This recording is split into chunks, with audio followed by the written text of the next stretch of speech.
ظلم، جبر اور ناانصافی کی انتہا ہو چکی ہے۔ کبھی جج صاحب بیمار، کبھی سرکاری وکیل بیمار، اور کچھ نہیں بن پڑا تو لفٹ خراب۔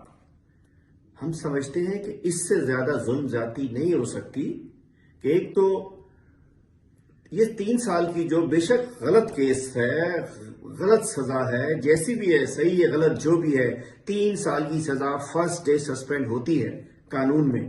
آج کوئی 20 دن ہونے کو آ گئے ہیں۔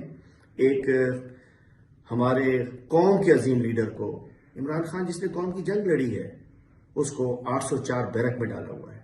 میں کہنا چاہتا ہوں اسلام آباد کی عدالت میں جو انصاف کا قتل ہوا ہے، ہم افسوس ہے اس کے اوپر کہ پہلے ایک مرتبہ پھر وہ بیمار ہو گئے۔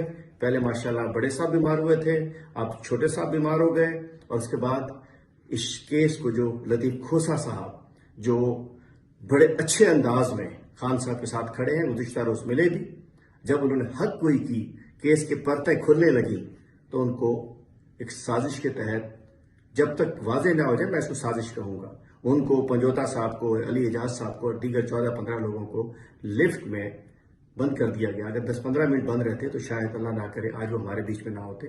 تو یہ پوری قوم دیکھے کہ کیا ہو رہا ہے، کیا ہو رہا ہے۔